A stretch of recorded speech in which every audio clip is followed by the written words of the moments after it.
Answer that question. Do I genuinely need to pose you this basic argument in identity that A does not equal B, therefore B is not A? I guess, yeah. So I don't need to give you that argument? Wait, hold on, wait. No, okay, pardon That's me. not my question. Well, I mean, the fetus just is a part Again, not my question. Okay. Do you genuinely believe the fetus is the mother? From the moment of conception, might as well be, I guess. So it is? Why not? Yeah. So the fetus is, so you can say that your mother is a fetus? I'm sorry, what? If the mother is the fetus. Go on, shake my hand. As being, like, I shake the hand of any man, even if I disagree with him. Thank you, though. Oh, he's not very happy. Bye-bye.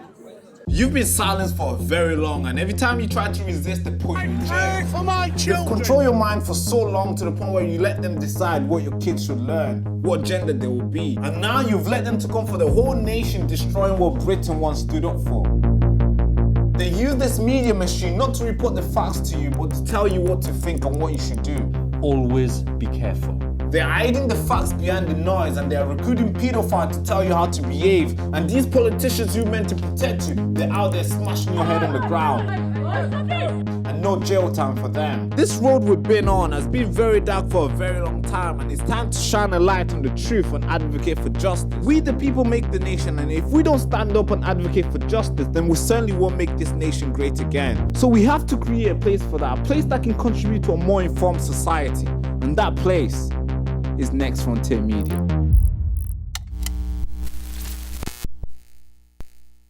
Good and bad derives from the Bible, right? Something along those lines, right? Yeah, so I think if we look at, for example, pagan philosophy, I think it points to the cross. Okay, well, basically my perspective is that good and evil, good and bad, whatever you want to use, are not things that exist, basically. I agree. Yeah, okay. Because I think that evil is just a deprivation of what is good. Okay, but what is good in your opinion then? What is good is God. But what does that mean though? What it means is that anything that moves us closer to God or in God's presence is good. All right, well, which doesn't really exist. I mean, like, a direction doesn't exist, right? Okay, well, personally, I have an opinion, I have a belief about what defines good and evil. Yeah. Because in my opinion, good and evil are just inherently made up concepts, right? Because it's why this is even a thing that's happening. Like, you know, whether abortion is good or bad, the fact that we're even having this argument means that good and bad cannot be universal constants if we cannot define it properly, right? Do you not believe in, like, universal things? Well, I think there is, well, not universal in the cosmic sense, but universal as, like, human beings, right? Well, like, for example, like a universal concept of, like, red, for example. Sorry? Like the universal concept of, like, red. Do you think that exists? Well, it's not really about bread. It's about defining... Red, no, I'm giving you... So, like, there's this concept of, like, nominalism and universalism. This concept that either things are individually substantiated and they're just independent instances of things, I mean, or if something is, like, a universal category. So, for example, there's this universal concept of blue, that blue things substantiate and exist in. Okay. There's this, or rather, this independent substantiation, and blue doesn't really mean anything.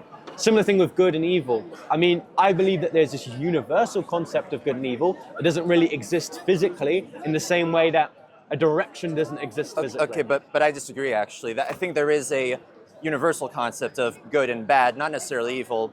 It's just that defining in terms of good sort of ties into like a moralistic sort of like kind of concept, whereas in my opinion it's actually something a lot simpler, right? Because you know, I bet there's one thing, a very simple idea that every single person here will agree is bad, and it is basically, it's a sewing needle, right? Take a simple metal sewing needle, I put it through the foot of any person here, everyone will say that's a bad thing, you know? Because in my opinion... So causing pain is bad, right? Exactly, pain is and abortion not ending the life or something? Hold on, pain and pleasure are the concepts that predicate good and evil, right? Because as human beings, we understand that pleasure is a thing that we naturally seek out, and pain is a thing we naturally want to avoid, and things are defined as being good and bad depending on... Here, but what about like rape, for example? Rape would be pleasurable for the man who's committing it. Well, that's different because it's it's like murder, right? You know, it's like or even just like injuring someone, fighting someone. You know, it's like someone who will get, you know, it's like it it might bring pleasure to the perpetrator, but it brings pain to the victim, right? Same thing with abortion. Sorry? Same thing with abortion. It's desirable for certain women to abort fetuses. However, that's still going to cause pain for the fetus. You're still killing it. Do you believe plants have feelings? There's some studies that say that, yeah. Okay, so if there is a weed in your garden, for instance, would you pull out in your rose bushes, for instance? Would you pull out that? I don't know enough about plants, but as an example. Are you assuming that plants have the same moral consideration than humans do? No. I'm going somewhere. Do I give the same consideration to wheat than I do yourself? You're not letting me finish my anecdotes. Well, my example, basically.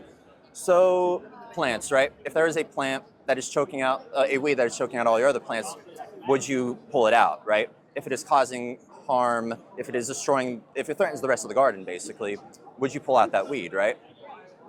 Well, firstly, I don't think anecdotes like that really, is good. So you would have to consider the hierarchy of obligation. Right? The hierarchy of what? Of obligation. So, like, go on. If one plant is valued less and is causing to the detriment of other plants that I value higher, then of course I'd root it out. Okay, well... It's like saying, well, a cancer cell is something that is still living, but it's still affecting the life of the host, so we should remove it. Well, but what about... another example, though. What if you just don't want the weed there? What if it's not causing harm to anything, but it's your garden? Well, what would be the whole reason for me to remove it? Is it just simply cosmetic? Well, simply because it's your garden and you don't want the dandelion I don't value there. wheat enough for me to care if I remove it or not. All right, well, there you go then. So what difference does that make? So you think that you can simplify the relationship between a fetus and a mother and me and simple garden furniture on the floor? Well, I'm not arguing that a fetus yes, or you anything are. You're saying that the same obligation that I have to grass on the floor is the same obligation that a fetus has to a parent. That's criminal. Well, why do we care about the fetus in your terms? It has a conjunction of two things. Okay. It's living and it's human. Well, I mean, the skin on my arm is living and human. If I scratch that off... It's a part of you. It's not the whole of you. Well, there are studies that apparently babies, when they're bored, they see themselves as an extension of the mother, though. So it's like... Okay. People that have detachment issues could also see that when they're born. But the point I'm saying is that when the thing's being conceived, at what point is it an individual, right? The fact that it is not the mother. Right? Sorry? The fact that it is not the mother. But that's what a separation and distinction is. There's a lack of identity between the fetus and the mother. That the fetus is not the mother. Well, why? So it's a relational opposition. Could you explain why it is not the mother? Well, I'll just ask you this question then. Could you say, for example, let's say we name this fetus like Ben or something, right? Okay. And the mother is, I don't know, Charlene. Is Charlene Ben, according to you? Let's give my thumb a name. I don't know, like... But but a thumb is part of you. Well, no, that's what I'm saying. What makes the fetus not a part of the mother? The fetus is not a part of the mother. No. It's not an extension of herself. But it's physically connected to the body. Okay, locationally it's in the mother's womb. Doesn't mean it is the mother. But no, this is what I'm getting at. Why is it not the mother? If it's like... Because it's its own individual. No, this is what I'm getting at. It's like you're not defining why. Like, why is the fetus different from my thumb right here that I've also given a name, right? Because the fetus is not his thumb. That's a simple lack of identity there, my friend. If honestly, what you're doing is sophistry, do I genuinely need to give you an argument why someone who is in the womb of their mother is not the mother? Do I really need to give you that argument? So are you saying the womb is a person, is what you're saying? Is this about personhood? Well, it's not about personhood per se. I mean, personhood is just like a rational subsistence in a nature. Okay, so if it's not about personhood, but it's also not about... But also it's a continuous part of the body because it's physically connected, the same way my thumb is. So because something is physically connected does not mean it's an extension of your humanity. So why? I'm just asking. Can I get back to my previous question that you didn't answer? Do I genuinely need to give you an argument, without being a sophist, in why the fetus is not identical to the mother? Well, I just need you to define why the fetus is not part of the mother. Answer that question. Do I genuinely need to pose you this basic argument in identity that A does not equal B, therefore B is not A? I guess, yeah. So I don't need to give you that argument? Wait, hold on, wait. No, so, okay, why Basically, the first law of identity, right?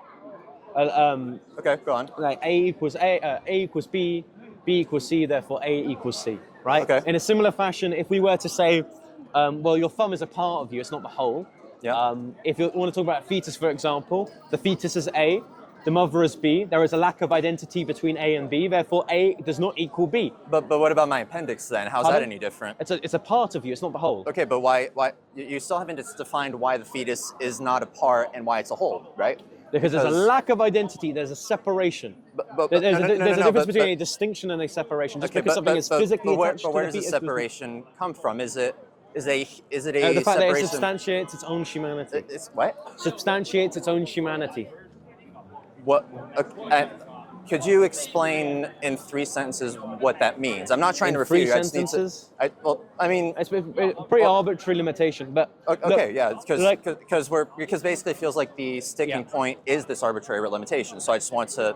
I'm not trying to. What you're trying to do is engage in sophistry, and trying to go in this long, convoluted discussion. And I honestly don't hope you believe that the fetus is the mother. Do you believe that? Well, I mean, my thumb is a part That's of me. not my question. But, well, I mean, the fetus just is a part of. Again, not my question. Okay. Do you genuinely believe the fetus is the mother? From the moment of conception, might as well be, I guess. So it is. Why not? Yeah. So the fetus is. So you can say that your mother is a fetus.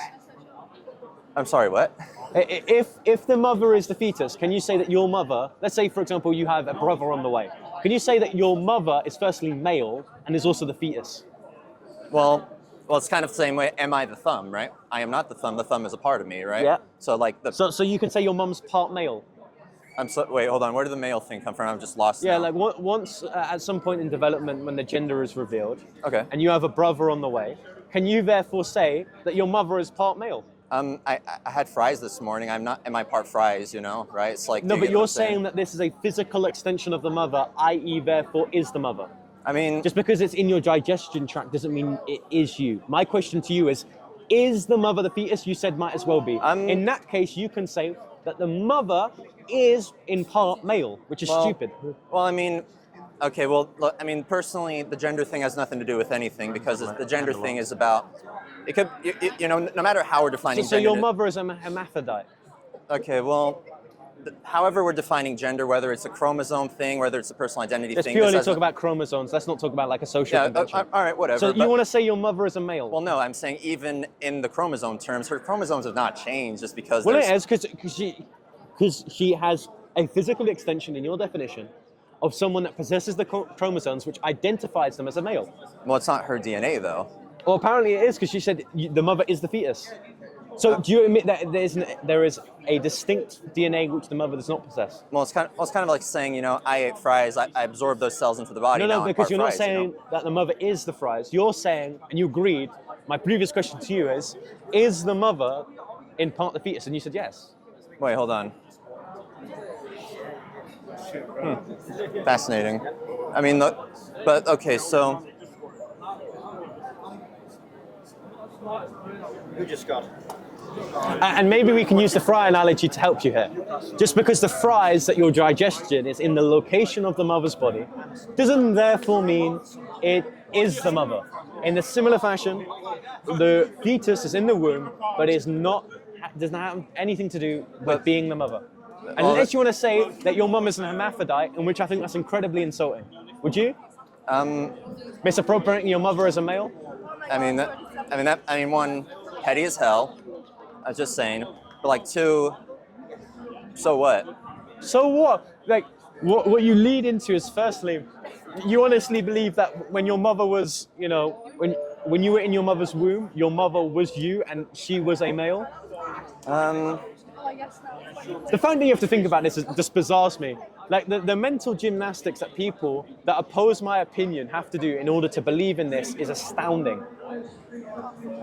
I'm not thinking about it because it's mental gymnastics. I'm doing it because it's exhausting, really. I'm just trying to. It's exhausting because I'm testing what you've said to me, and what you've led to is this stupid notion that your mother's an hermaphrodite. Okay. Well, no. What I'm saying is that it's not clear cut, is what I'm saying, man. It's like in fact, at some point, and we can end this discussion here because this seems like we're at a bypass. You literally said, "Oh, that's interesting," because you admitted that grammatically speaking, that would follow. Sorry, what? Grammatically speaking, in terms of what you said, it would follow. Yeah. All right. Well, have a fun one. Sorry, what? Ending the discussion. A handshake is typically customary. Well, want to carry on? I mean, I don't want to shake your hand because you just accused my mom of being a hermaphrodite. I said that according to you. Sorry? Go on, mate, shake my hand. No, I'm not going to shake. Go on, shake my fair hand. goods, just As shake his being hand. like I shake the hand of any man, even if I disagree with him. Just shake the hand. Oh well, that's fine. don't have The to man shake with the poor hand. courtesy, that's okay. Women will love you. That's all I'm saying. Thank you, though. Thank Oh, he's not very happy. Bye bye. you. Oh, Where's you- Glenn? Oh, shit. Was it filming? That was... All right, I was just wondering because I didn't know where you were. It never ends well, no. Because he ran away I quite wasn't mad. expecting that to end. Such a shit. An upset lefty. I think you're annoyed because he didn't have to film.